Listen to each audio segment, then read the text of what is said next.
Goeienaand, broeders en susters, hartlik welkom in hierdie erediens waar ons te saam is om ons te verbly in die Here en ook so in mekaar, want die Here gee ons ook so vir mekaar om vreugde in mekaar te mag vind. Ons gaan nadat ons van die Here sy seëngroet ontvang het, sing uit Psalm 122 vers 1 en 2. Ons sing veral in vers 2 van die Dawids troon van die Here wat gevestig is daar waar hy met sy volk ontmoet. En ek het dus hierdie psalm gekies spesifiek omdat in die prediking vanaand daar ook besondere aandag gaan wees vir Christus en sy koninkryk waarvan ons deel is en deel moet wees ook. So ons sing dus daarvan nadat ons van die Here sy seëngroet ontvang het. Uit eerbied vir die Here, kom ons gaan staan voor sy aangesig.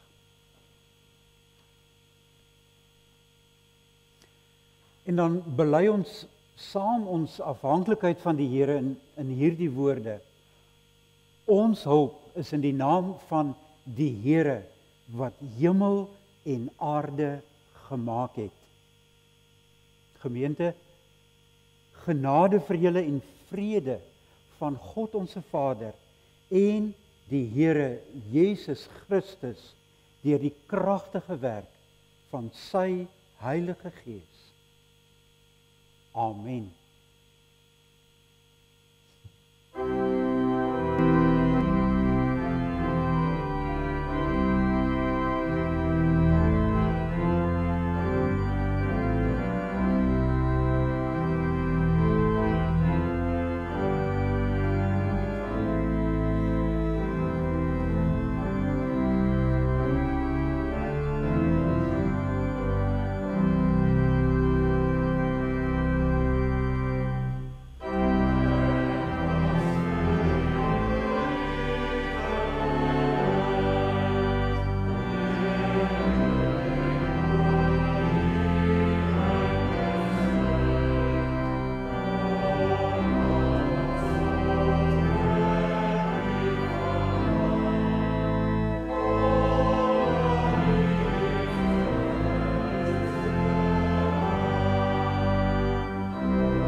Laat ons nou saam die Here aanbid ook in gebed.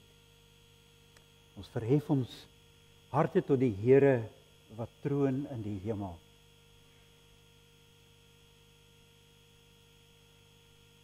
Here, onse God, skepper van hemel en aarde, U troon op die lofsange van U kinders, op die lofsange van U volk. Daar is U met U troon, gevestig tot in alle ewigheid. Want Here, U is 'n koning wat nooit sonder onderdane kan of sal wees nie. Voor U sal daar altyd van U skepsels wees wat buig voor U, wat U erken as die Here, die ewige koning.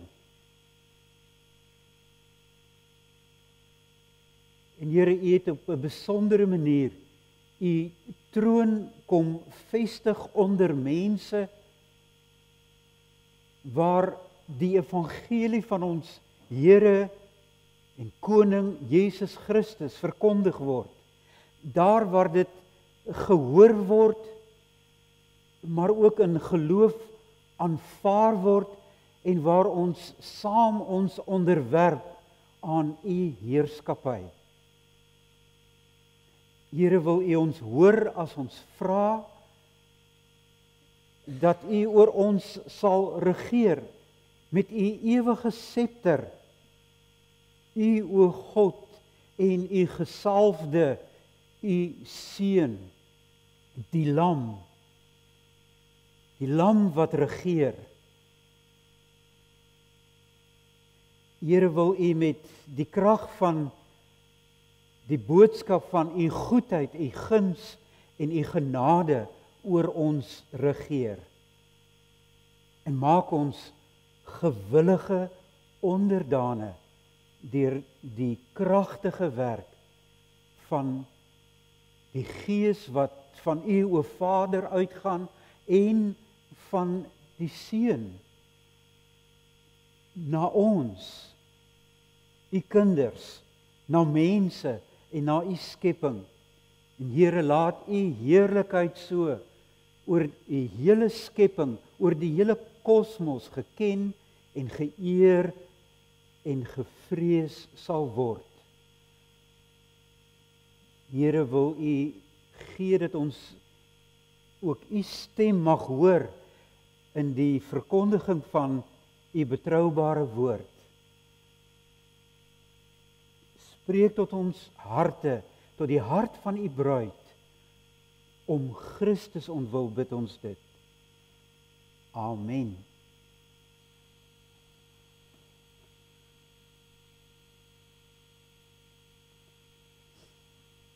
Ons gaan lees 3 kort gedeeltes uit die betroubare woord van die Here, uit Lukas 1, ek het dit nou nie op die bord laat sit nie, maar uit Lukas 1 gaan ons lees vers 31 tot 33, dan Lukas 22 vers 28 tot 30 en dan die eerste 11 verse van Handelinge 1.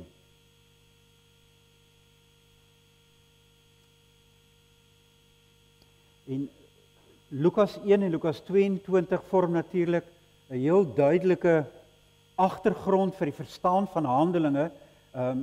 Ek dink ons almal weet dit, ek hoop ons almal weet dit, dat beide Lukas en Handelinge is deur dieselfde skrywer geskryf. En daarom dat hy aan die begin van Handelinge ook praat oor sy tweede boek wat hy skryf aan Theophilus.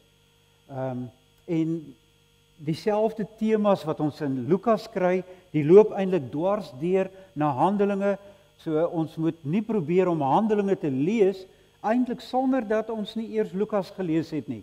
Nou kan ons natuurlik vanaand nie al 24 hoofstukke van Lukas lees nie, maar ons gaan wel so 'n klein greep maak. Lukas 1 vers 31,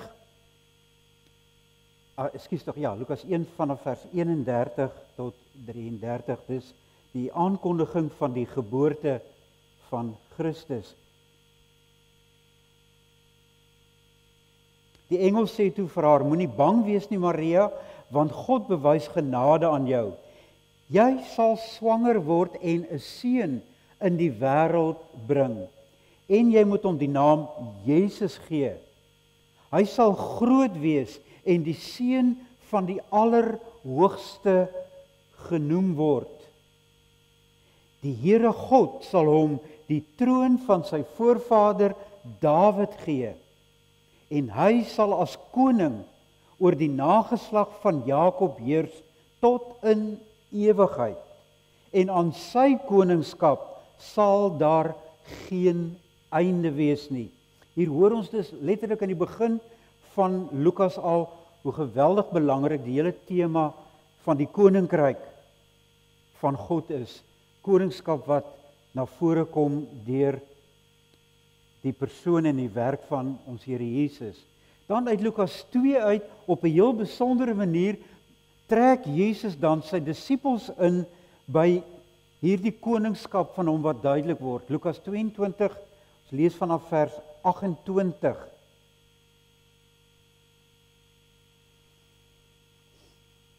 Nadat die disippels onder mekaar eintlik 'n gesprek begin het, ja, kom ons sê selfs 'n klein konflik met mekaar begin het, oor die vraag, wie is nou eintlik die belangrikste in die koninkryk van die Here, dan wys die Here Jesus hulle daarop dat die een wat die belangrikste is eintlik die een wat dien. Maar dan gaan hy wel verder, want hulle was nie verkeerd deur daarvan baie bewus te wees dat hulle as 12 'n baie besondere plek gekry het in die koninkryk van God nie. Dit was heeltemal reg. En dan kom wys die Here Jesus ook, wat is daardie plek? Ek lees vanaf vers 28. Julle is die mense wat in my beproewing altyd deur by my gebly het. En dan net soos my Vader 'n koninkryk aan my bemaak het, so bemaak ek 'n koninkryk aan julle, sodat julle in my koninkryk aan my tafel kan eet en drink, en op trone kan sit, om oor die 12 stamme van Israel te regeer. Hier is 'n aangrypende boodskap vir die 12 apostels. Julle gaan op trone sit. Ek gee vir julle daardie plek, en julle gaan oor die volk Israel regeer. Nou laat Handelinge vir ons sien, hoe gebeur dit? Want hier in die begin van Handelinge begin die disippels nou weer vir die Here Jesus te vra, maar wanneer kom hierdie koninkryk dan nou? Ons lees Handelinge hoofstuk 1 vers 1 tot 11. My eerste boek, dit is dus Lukas, Theophilus, het ek geskrywe oor alles wat Jesus gedoen en geleer het, van die begin af tot op die dag van sy hemelvaart. Voordat hy in die hemel opgeneem is, het hy deur die Heilige Gees bevele gegee aan die manne wat hy as apostels uitgekies het. Na sy dood het hy aan hulle met baie onbetwisbare bewyse, die 2020 vertaling sê deur baie onbetwisbare tekens, getoon dat hy lewe. So nadat die Here Jesus gesterf het, het hy opgestaan en hy verskyn hier aan sy disippels en hy wys vir hulle, kyk, ek lewe. In die loop van 40 dae het hy by verskeie geleenthede aan hulle verskyn en dan met hulle oor die dinge van die koninkryk van God gepraat. Terwyl hy 'n keer saam met hulle aan tafel was, het hy hulle beveel, moenie van Jerusalem af weggaan nie, maar bly wag op die gawe wat die Vader beloof het, soos julle van my gehoor het. Johannes het wel met water gedoop, maar julle sal binne 'n paar dae met die Heilige Gees gedoop word. Toe hulle 'n keer weer by mekaar was, het hulle vir Jesus gevra, Here, is dit nou die tyd dat u weer die koninkryk vir Israel gaan oprig? En jy moet besef, dis nie vreemd dat hulle hierdie vraag vra nie, want Jesus het gesê, wanneer ek die koninkryk van Israel gaan oprig, gaan julle op 12 trone sit, en julle gaan regeer oor Israel. So tereg begin hulle nou te vra, maar wanneer gebeur dit? Ons moet dus nie dink dit is vreemd nie. Wanneer gaan u weer die koninkryk vir Israel oprig? En hy antwoord hulle, dit is nie vir julle om die tyd en omstandighede te weet wat die Vader in sy eie mag bepaal het nie, maar julle sal krag ontvang wanneer die Heilige Gees oor julle kom, en julle sal my getuies wees in Jerusalem, sowel as in die hele Judea en in Samaria en tot in die uithoeke van die wêreld. Met ander woorde, orals daar waar daar lede van die volk Israel gevind word. En jy moet onthou, Israel was in die verstrooiing. Hulle was letterlik oor die hele wêreld versprei. En nou kom sê Jesus, julle moenie bekommerd wees nie, julle sal krag van die Heilige Gees ontvang, en tot aan die einde van die aarde sal julle oor my volk Israel regeer. Julle sal krag kry.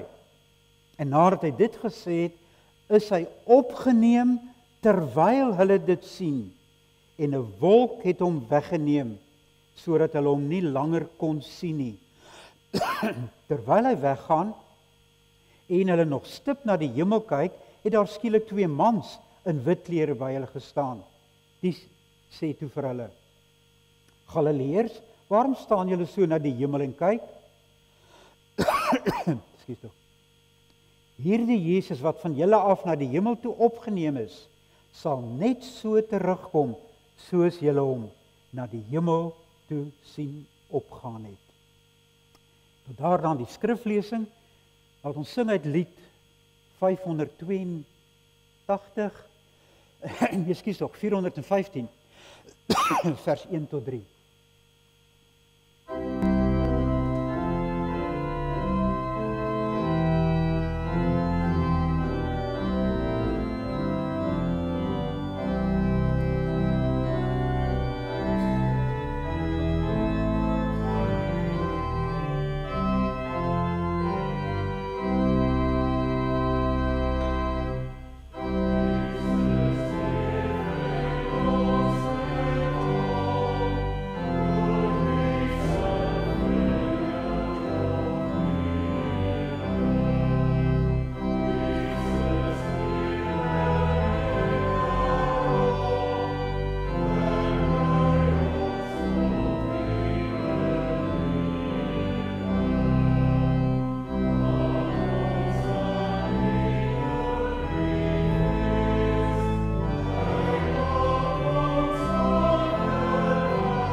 Na die verkondiging van die evangelie gaan ons lied 582 sing, dan vers 1, 3 en 4.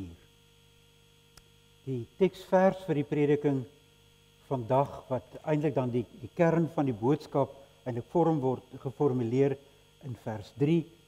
Na sy dood het hy aan hulle met baie onbetwisbare bewyse ook getoon dat hy lewe. Met ander woorde, hy het getriomfeer oor die doodsmagte. Hy is werklik koning.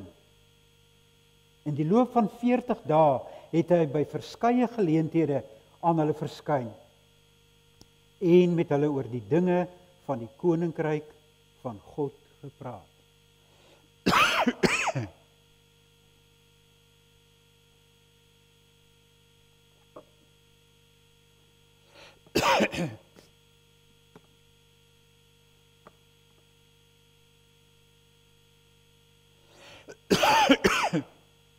Ekskuus tog, my rekenaar is gesteel en nou sit ek werk hier met 'n ou rekenaar wat my kind al weggegooi het. En nou werk hy vir pa weer. So ek sukkel so 'n bietjie net om hom op die regte plek te kry waar hy moet wees, maar daar het ek hom nou. My broeder en suster, jonk en oud in ons Here Jesus Christus. Waaraan dink ons wanneer ons dink aan die evangelie? Wanneer ons nadink oor die lewe met God. Ding wat geweldig sterk by ons na vore kom, is natuurlik die kruis waaraan Christus gesterf het. En God se vergifnis van ons sondes. En daar's niemand wat dit wil ontken dat dit ontsettend belangrik is nie. Maar dit is opvallend dat in die boek Handelinge die kruis van Christus byna geen rol speel nie. Trouwens, daar word letterlik vanaf hoofstuk 1 die hele tyd beklemtoon dat hierdie 12 apostels gaan getuies wees van Jesus se opstanding. Nou, as dit baie goed gaan by ons, voeg ons by Jesus se opstanding dan ook nog die hemelvaart. Maar tog sukkel ons oor die algemeen om te verstaan wat die betekenis is dan van Jesus se opstanding vir ons lewens. Het dit regtig relevantie nou al vir ons?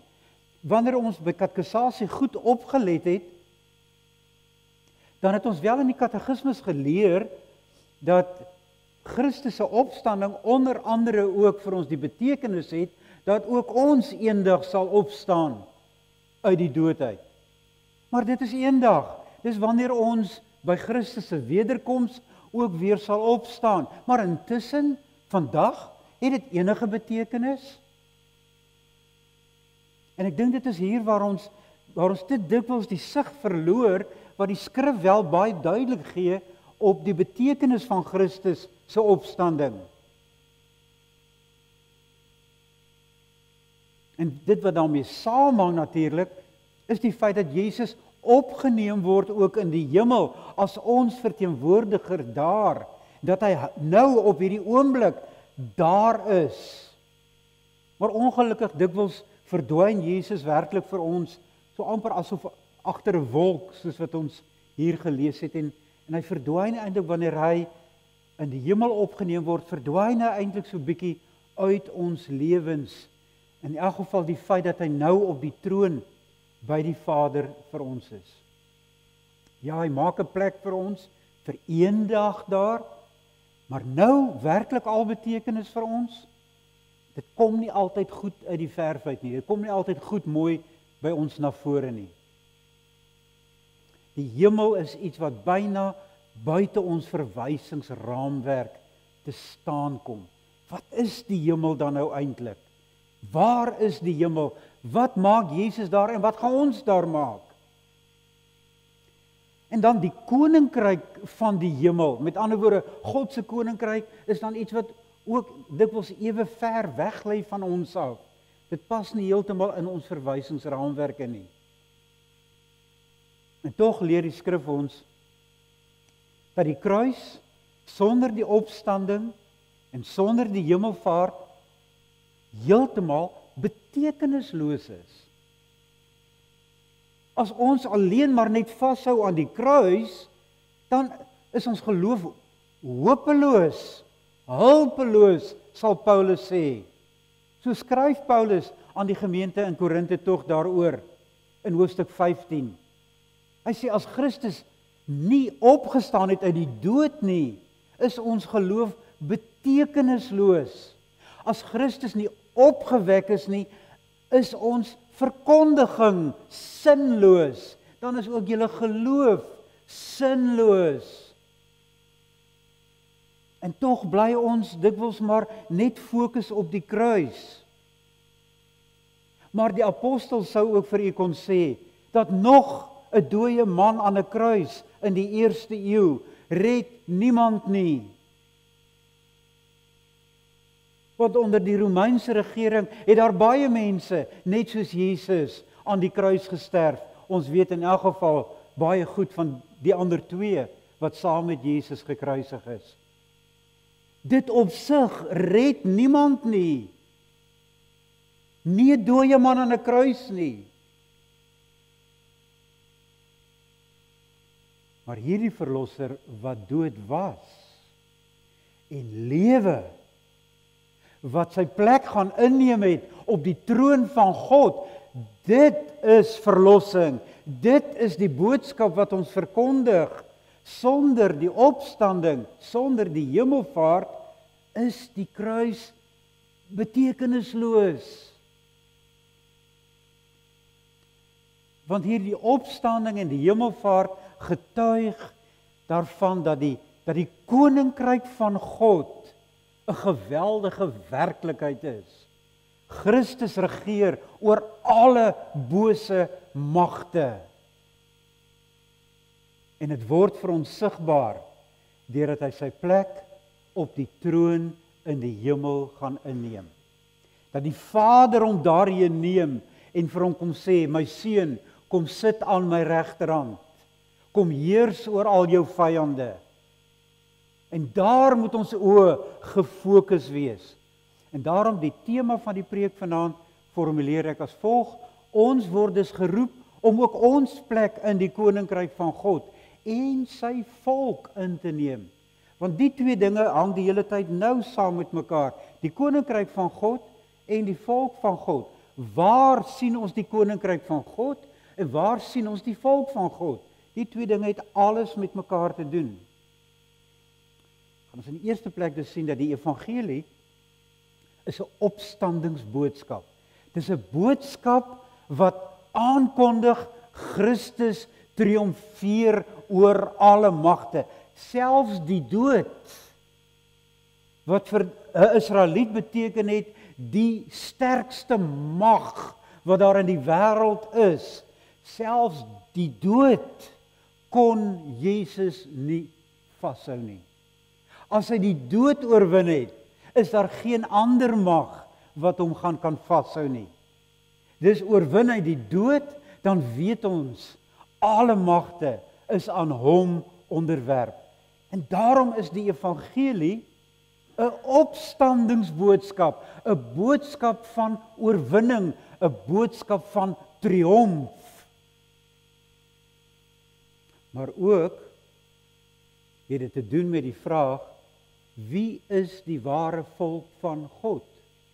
Want Lukas se hoofdoel met die skryf van die boek Handelinge is juis om te probeer aandui wie is God se werklike volk, Israel?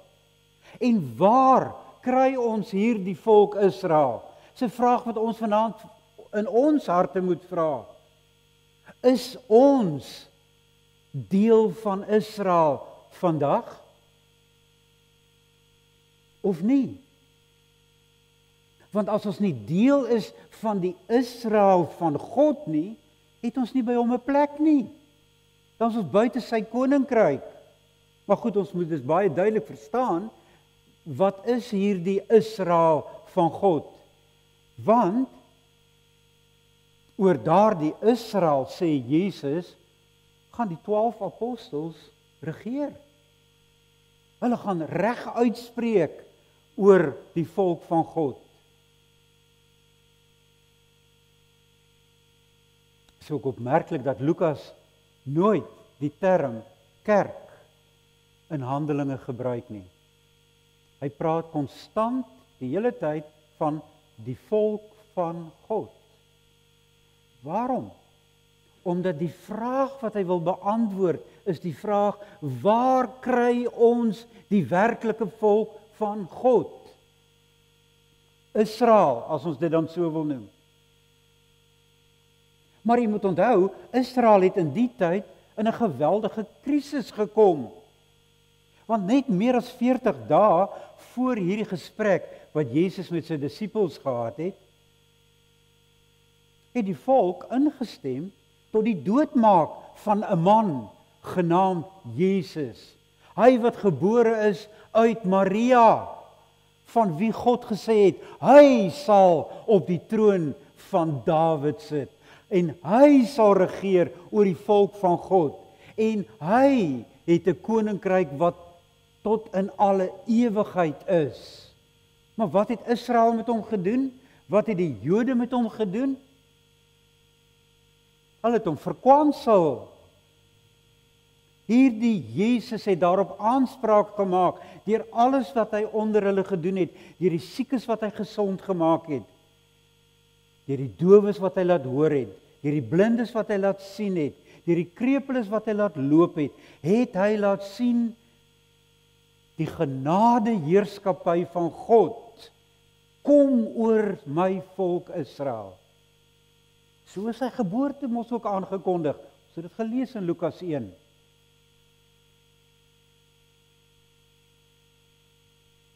En Jesus se hele verhoor, wanneer hy verskyn voor Pilatus, gaan oor net hierdie een vraag. Is u die koning van die Jode? Ja of nee? Vra Pilatus dit vir hom. Is u die koning van die Jode? Dan sê Jesus vir hom, daar het jy dit nou net pas gesê. Natuurlik is ek die koning van die Jode. En Pilatus besluit, maar Jesus doen niks verkeerd nie. As hy sê hy is die koning van die Jode, dan is hy dit. Onthou, Pilatus was nie 'n Jood nie. Dan neem hy hom na Herodes. En Herodes, wat wel 'n Jood is, in plaas daarvan dat hy Jesus se koningskap erken, wat doen hy? Hy bespot Jesus se koningskap. Kan jy nog onthou hoe bespot Herodes Jesus se koningskap? Hy en die ander regerders van Israel trek vir Jesus 'n pragtige kleed aan. Want 'n koning moet tog ordentlik geklee wees. Nie soos Jesus nie, hy moet 'n ordentlike koningskleed aan hê. En wat moet 'n koning in sy hand hê? As hy regeer, moet hy 'n staf in sy hand hê. So wat druk hy in die hand van Jesus? 'n riet. En as hy 'n koning is, dan moet hy mos immers ook 'n kroon op hê, nie waar nie? So, wat word op sy kop gesit? 'n doringkroon, nie waar nie? Want hy's koning. Hy sê dan hy's koning. Maar sê nie, daar word die hele tyd met Jesus gespot. Sy aanspraak daarop dat hy die koning is, word belaglik gemaak. En op pad na Golgotha toe, as Simon van Sirene nog daar verbystap, wat word met hom gemaak? Hy word nader getrek en sê, maar kyk hierdie Jesus van jou, hy kan nie sy eie kruis dra nie. 'n Koning dra tog nie sy eie kruis nie. Hy het 'n dienskneg om dit vir hom te doen. Kom jy 'n bietjie hier, dra jy die kruis vir jou koning. Jy is mos sy kneg. Sien nie die spot? Jesus se koningskap word belaglik gemaak.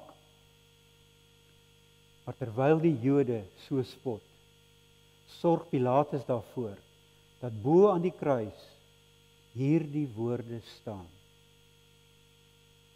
Jy onthou nog wat is die woorde wat daar staan? In 3 tale geskryf, sodat almal wat daar in Jerusalem is, dit kon verstaan. Hebreëus, Aramees en in Grieks. Staan dit bo aan die kruis. Die koning van die Jode. Jesus is koning. Of die Jode wat hom verkwansel, dit wil aanvaar of nie. Hy is die koning.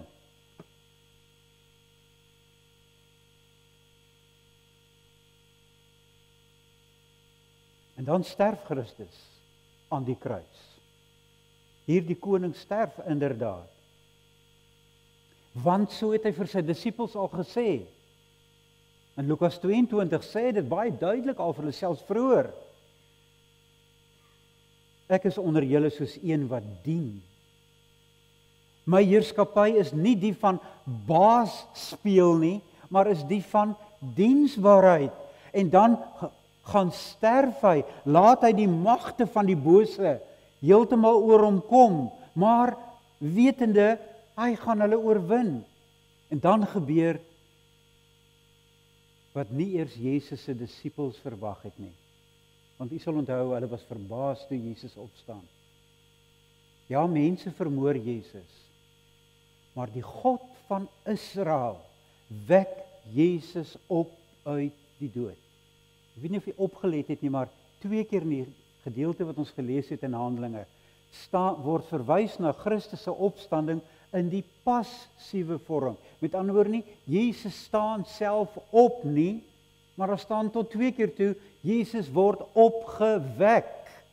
Met ander woorde, dis asof hy dis daarmee wil sê, maar dis die God van Israel wat hom uit die dode gaan uithaal, sodat Israel 'n getuienis daarmee ontvang, dat God, die God van Israel, as jy by die Israel van God wil hoor, dan moet jy na hierdie man luister, want die God van Israel gaan haal hom uit die dood uit. Julle maak hom dood, hy maak hom lewendig. Hy gee hom 'n plek op die troon van Dawid, wat God van die begin beloof het.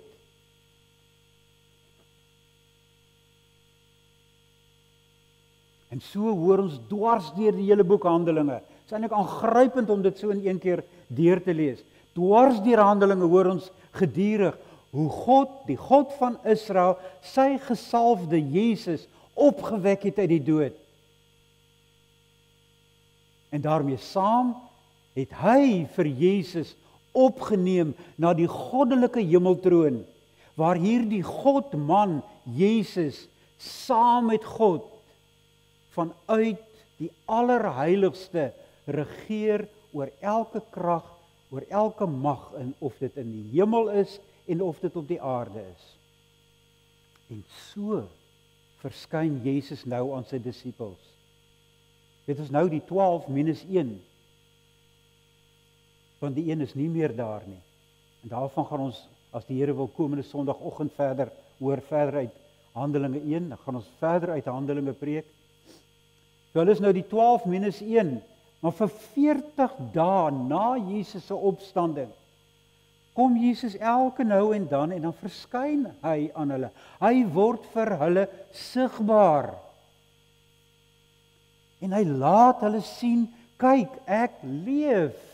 En hy doen selfs allerhande tekens en wonders, wat ons nie vertel word wat dit alles is nie, maar op verskillende maniere doen hy tekens, sodat hulle absoluut hierdie een ding moet weet, kyk, ek lewe werklik. Jy sal onthou, een van die geleenthede kom Jesus by hulle, juis ook wanneer die vertrek toegesluit is.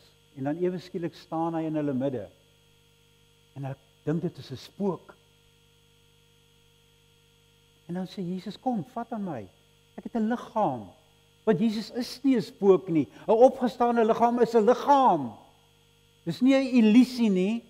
Dis nie 'n afbeelding nie. Dis 'n liggaam. En hoe weet ons dit? Want Jesus sê, kom vat aan my. Kom voel my. Maar meer as dit, hy vra dan ook vir hulle, het julle vir my iets om te eet?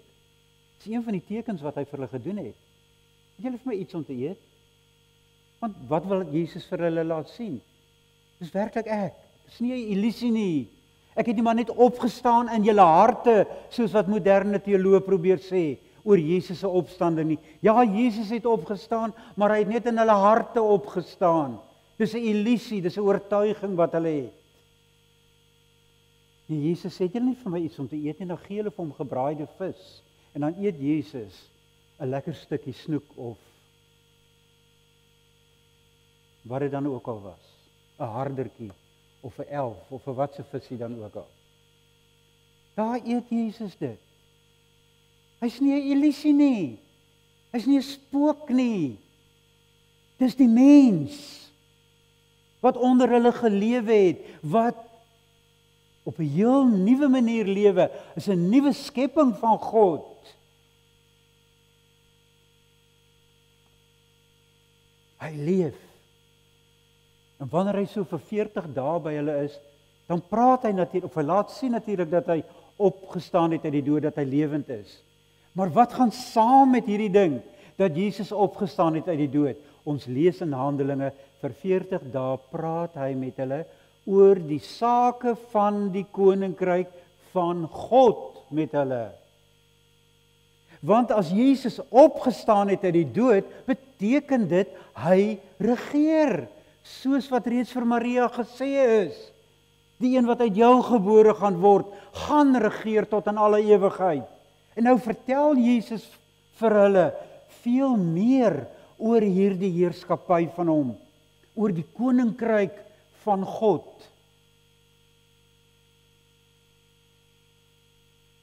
Elke vyand is oorwin. En so, deur Jesus Christus, is God koning oor Israel. Maar Jesus vertel dit nie maar as interessante nuus vir die disippels nie. Hulle onthou baie goed. Jesus het gesê, maar in my koninkryk sal julle op trone sit en julle sal oor Israel regeer. Julle sal oordeel oor Israel. Julle gaan bepaal wie is by Israel en wie is nie by Israel nie. Wie is Israel en wie is nie Israel nie.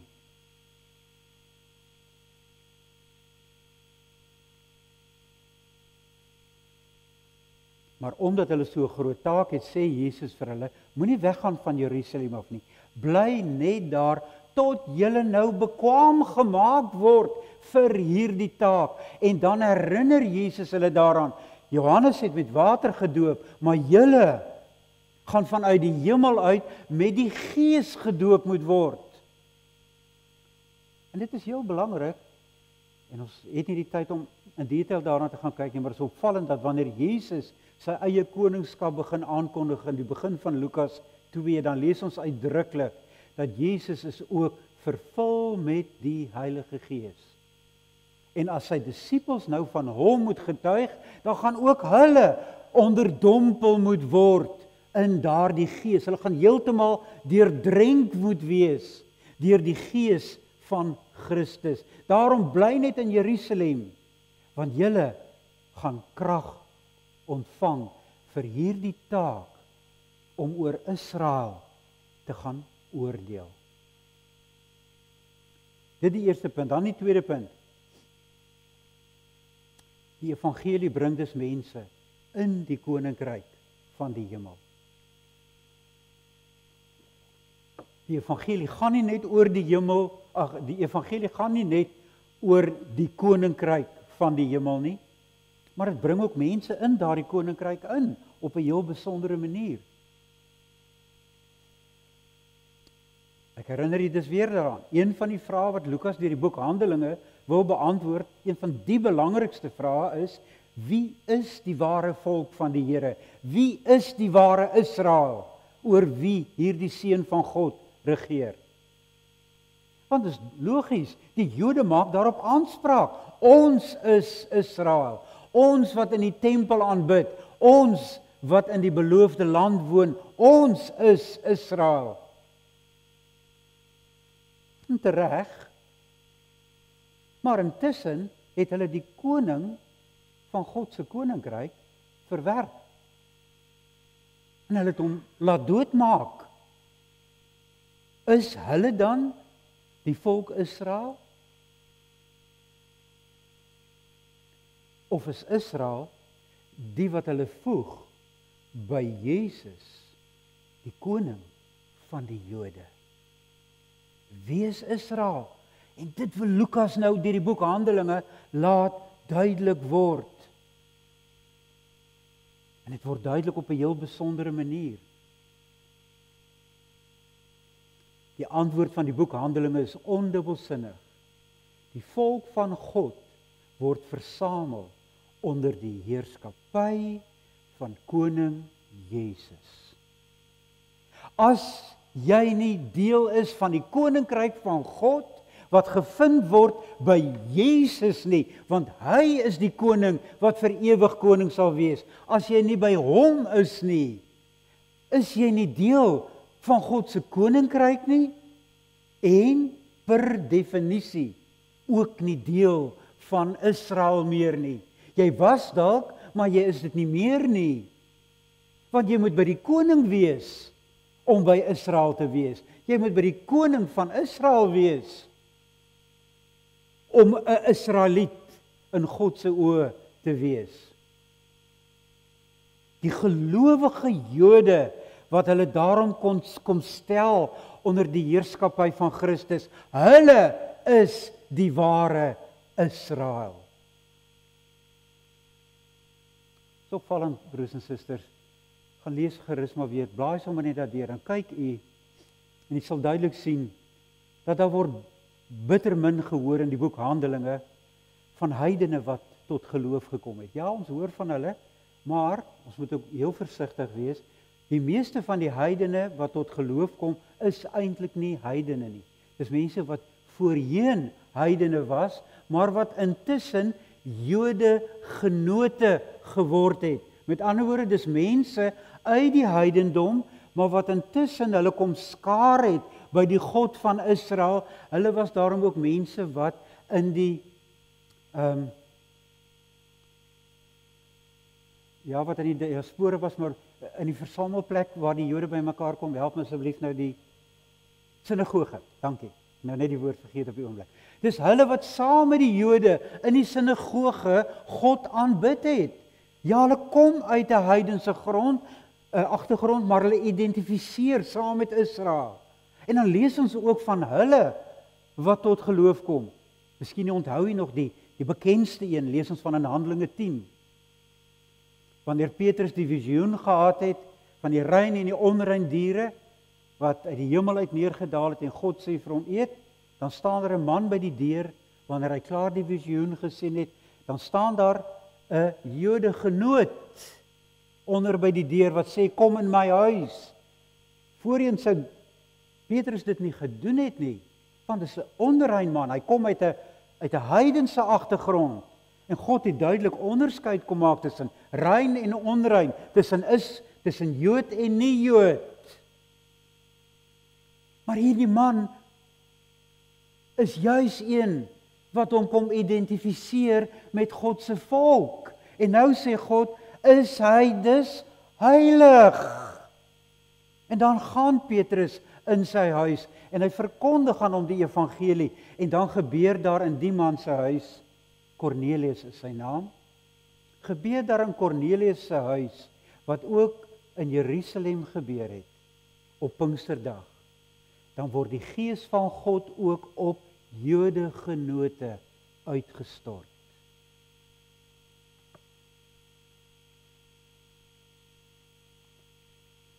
En dan hoor ons dwars deur die hele Handelinge van massa bekerings. Tot ten minste 4 keer toe hoor ons van massa bekerings.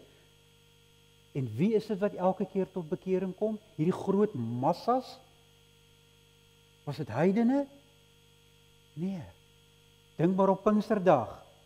Is daar 'n massa bekering van Jode, hulle wat Jesus gekruisig het trouens. Hulle word in hulle gewete aangespreek en hulle sê, maar wat moet ons doen om gered te word? Kom na Jesus toe. Kom bely julle sondes. Kom na hom toe vir vergifnis van dit wat julle verkeerd gedoen het. Kom wees 'n ware Israeliet. Kom staan by Jesus. En so is jy 'n ware Jood. En so hoor ons dwars deur Handelinge nog 'n hele paar keer van sulke massa bekerings en heel interessant, 'n hele paar keer is dit groepe priesters wat tot bekering kom of groepe fariseërs in groot getalle. Die fariseërs, dis nou die Jode wat eers afstand geneem het van Jesus. Die priesters, hulle het afstand gedoen en gesê, kruisig hom, kruisig hom.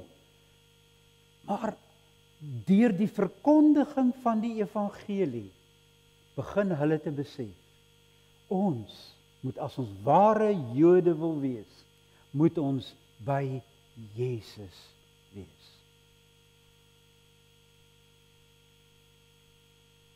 Nou kom skryf Lukas hierdie boek Handelinge, om van hierdie Jode wat tot geloof gekom het, maar net soos in die boek Hebreërs, begin wonder het, jong, maar is ons nou regtig Israel?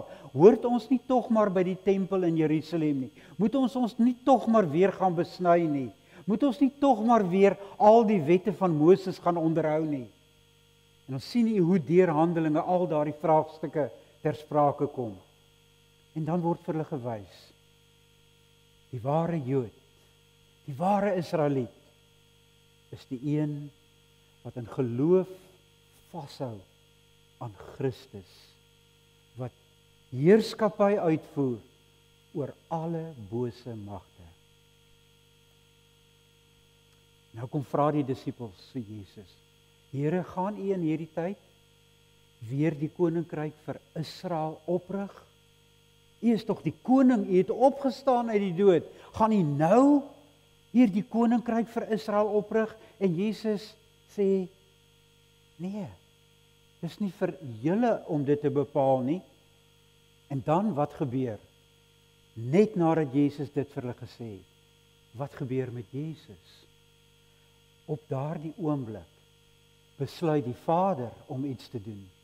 Dan kom die Vader met sy wolk van heerlikheid, met sy hemelse troonsaal, en hy kom omvou Jesus, en hy neem Jesus op in sy hemelse heerlikheid. Terwyl die disippels dit sien, en hy word onsigbaar vir hulle, skryf Lukas. Ewe skielik kan hulle hom nie meer sien nie, want hy het in die troonsaal van God ingegaan. Die Vader het werklik waar die koninkryk vir Israel kom gee. Maar waar is die fokus? In die hemel, waar Jesus is. Daar is ons fokus. So kom neem die Vader hom weg, en dan staan daar skielik 2 manne in wit klere met die boodskap, net soos wat die Vader hom van julle weggeneem, onsigbaar gemaak het, net so gaan hy hom terugbring na julle toe, in heerlikheid. Dis asof in Jesus se wederkoms die wolk van heerlikheid sal oopskuif, en die troonkamer van God vir almal sigbaar gaan wees. En ons kan sien hoe dat Jesus op die troon sit, en al die duisende der duisende engele hom aanbid. Wel, gaan God die koninkryk vir Israel weer oprig? Natuurlik. Maar hy doen dit op 'n heel besondere manier, deurdat Jesus na die troon van God toe geneem word. Die een wat gesterf het, ja, maar soos wat ons net nou gesing het in die skrifbereiming, maar wat ook opgestaan het uit die dood. Onthou u nog u nagmaalsformulier, waar dit so pragtig gesê word, ja, hy het gesterf, maar hy het ook opgestaan, en hy het ook opgevaar na die hemel. Juis ons nagmaalsformulier beklemtoon dit so pragtig. En nou, hoe gaan die apostels nou regeer? Wel, julle sal my getuies wees, wanneer die Heilige Gees oor julle kom. En julle sal die evangelie oor my en my opstanding en my koningskap, sal julle gaan verkondig in Jerusalem, in Judea en Samaria en tot aan die uithoeke van die wêreld. Hoe gaan die apostels heerskappy uitoefen oor Israel? Gaan daar vir hulle elkeen 'n troontjie opgerig word waarop hulle gaan sit? Gaan lees Handelinge, hulle die een na die ander is hulle doodgemaak. Beteken dit hulle het nie geregeer nie? Natuurlik het hulle. Hulle het geregeer deurdat hulle, al was dit net vir 'n tyd lank, die evangelie kon verkondig. En dwars deur die Handelinge sien ons hoe dat deur hulle verkondiging massas en massas Jode tot geloof kom in Jesus en selfs mense uit die heidendom en Jodegenote. Hulle het geregeer. Hulle heerskappy het duidelik geword. Hoe? Deurdat die evangelie gebring word. Mense, dit is hoe amptdraers tot vandag toe in die kerk regeer. Ons doen nie wat die Romeinse kerk doen en sit die kerel op 'n troon en ons gee hom 'n groot staf nie. As iemand in die kerk regeer, wat gee ons vir hom? Ons gee hom 'n Bybel. Ons sê gaan leer die ding en kom preek dit aan die gemeente en gee jou lewe daarmee saam in diensbaarheid aan die gemeente. Dan regeer jy in die kerk van Christus. Wil jy 'n belangrike plek inneem in Christus se kerk? Wil jy regeer? Wel, word 'n dienskneg. En word net soos die apostels, wat die een na die ander, na die volgende moes sterf. Ons lees nie daarvan alles in die skrif nie. Ons lees dit onder andere in van die apokriewe boeke of in die geskiedenisboeke van die vroeë kerk, hoe elkeen gesterf het. Al die apostels. Was hulle bediening 'n mislukking omdat hulle gesterf het? Verseker nie. Want daar het 'n volk van God rondom Christus se troon tot stand gekom. Maar meer as dit was nie net hierdie olyfboom nie, maar die apostel Paulus vertel later van Romeine 9 tot 11, vertel hy hoe dat God 'n wilde olyftakkie neem. En wat is daardie wilde olyftakkie? Enigiemand wat dit wil sê. Wat ingeënt word op hierdie olyfboom. Wat was dit? Die gelowiges uit die heidendom. Jy en ek. Ons wat van nature geen Jode is nie, wat 'n wilde olyfboomtakkie is, wat ingeënt word op dieselfde wortel, deel van dieselfde boom. Dit is die ware Israel van God, sê Paulus. Elkeen wat ingeënt is in die wortel van Abraham, binne die boom wat die koninkryk van Christus is. Daar is die ware Israel. Is hierdie gemeente deel van Israel? Natuurlik. As ons lewe vanuit geloof in ons Here Jesus Christus, is ons deel van Israel. Nie die sionistiese staat op die oomblik in die Midde-Ooste nie. Dis 'n sionistiese staat, dis nie Israel nie. U is dit. U is die erfgename van die beloftes wat aan Christus, die koning van die Jode, gemaak is. U is die erfgename daarvan. U is skatryk. U het 'n koning wat nie nou net koning is nie, maar wat 'n koning sal wees tot in alle ewigheid. Dit is wat Handelinge vir ons wil sê. Want Jesus se evangelie is 'n evangelie van 'n koninkryk. Die groot vraag is dus net, skaar ons by die koning van die Jode, die een agter wie se kruis daar geskryf staan, die koning van die Jode, staan u by hom in die geloof? Hy wat verwerp is, wat doodgemaak is, maar deur God opgewek is, opgeneem is na sy hemelse troonkamer, aangestel is as koning van die kosmos. By hom, my liewe broer en suster, is jy veilig, vandag, môre en tot in alle ewigheid. Want hy is 'n koning, aan wie se koningskap geen grense gestel kan word nie, en wie se koningskap nooit tot 'n einde kom nie. Amen.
Laat ons saam in gebed die Here ook dank.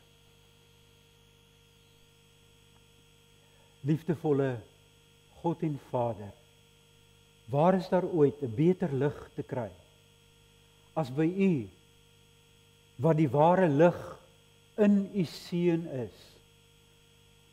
Hy wat as lig in die begin in die skepping kom skyn het. 'n Lig wat nie deur die duisternis oorweldig kon word nie, maar wat skyn tot in alle ewigheid. Here, U is lig.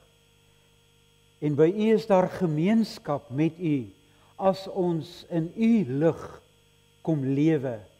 En dan het ons met U gemeenskap en ook met mekaar.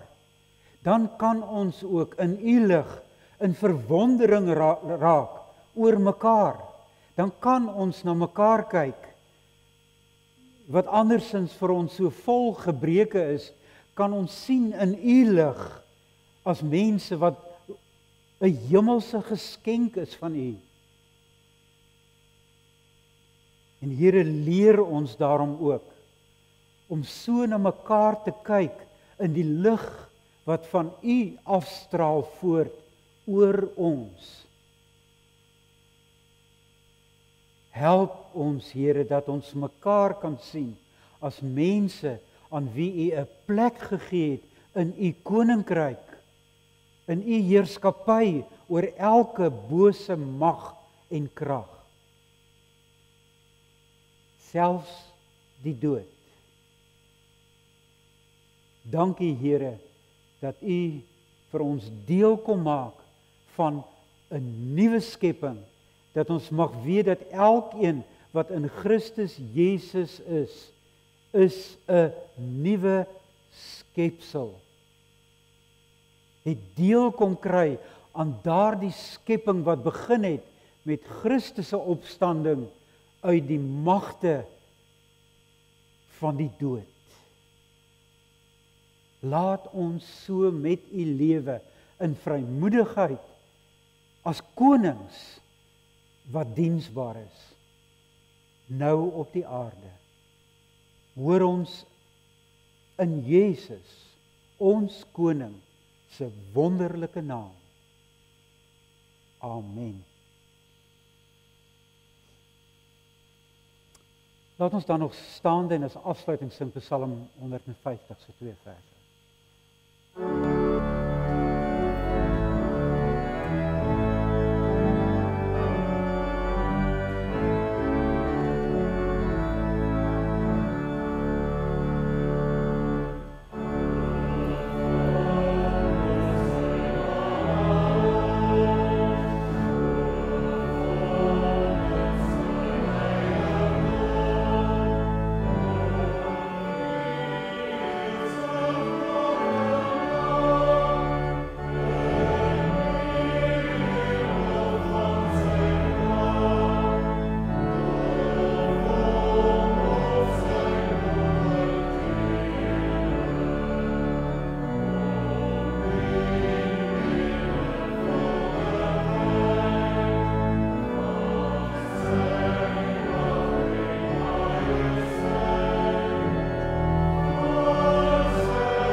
Gemeente, ontvang in geloof die belofte van die Here se seën en gaan lewe in sy vrede.